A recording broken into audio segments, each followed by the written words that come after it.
that sense that conflict is over and we have peace now has not arrived in Karen villages. Clashes occur, and the impact on civilians, particularly children. People live in fear and they don't feel safe.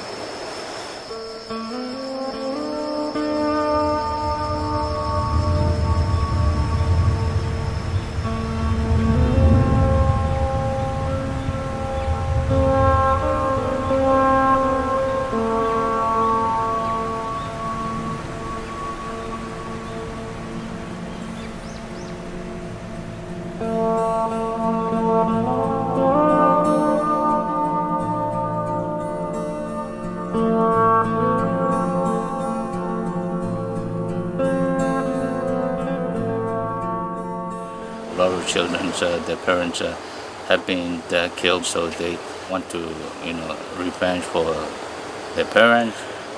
They have no people to rely on, to depend on, and they don't know who to look up to. So they end up in the military base camp. When they end up into the military base camp, then they want to carry guns. Children, they look around and they see adults carrying weapons, and so they want to do the same thing. The conflict has so many impacts on children in Karen State. Disruptions to education, recruitment. In areas where children aren't used or recruited, they're still essentially cut off from most vital support that they need because of the conflict lines. So there's true humanitarian needs.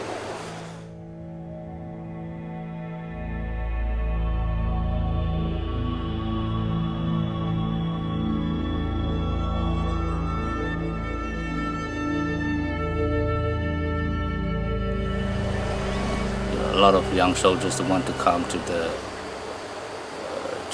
to fight, but we told them we have signed deed of commitments with Geneva Call.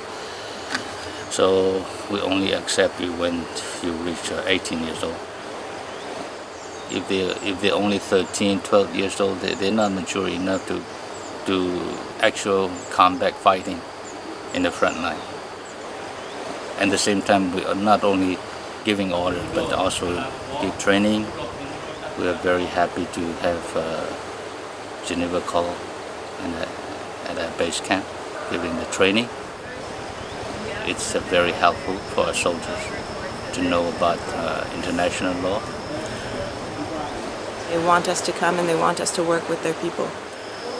This is one of the contexts where we can come and explain the important issues of child protection, prohibition of sexual violence, and promotion of gender equality.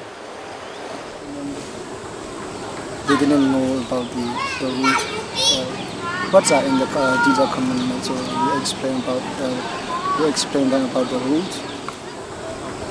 They want to know what kind of punishment they will be given if they breach the deed of commitment. So I just told them that for Geneva Call, we are not the organization that give punishment.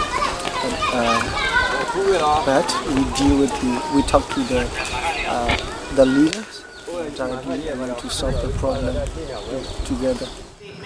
We don't release public reports about KNU conduct or anyone else's conduct.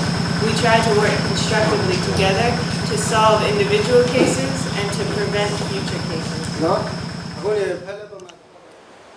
One of the worries on the part of the armed groups that we work with is if they turn away kids who have no further educational opportunities, no livelihood opportunities in their areas, that the kids have two options, which are join another armed entity or they join essentially what are criminal enterprises. Children, they have the right to go to school. They need to be grown up.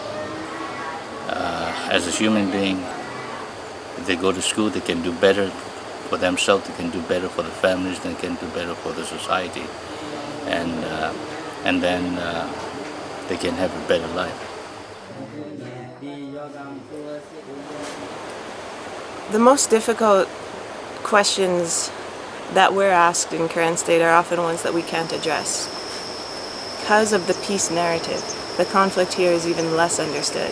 It's not just a matter of addressing development needs and development goals, but first we have to establish a situation where people feel comfortable and feel safe in their areas and no longer feel imperiled by conflict on a daily basis. Even if we solve all the problems, if there's other armed actors committing violations in that area, then the community still suffers those impacts. And the impact on the community of our work is lessened. We want to expand the reach of our work to the other current actors, to have a comprehensive approach to the problems here and to work together more on these issues.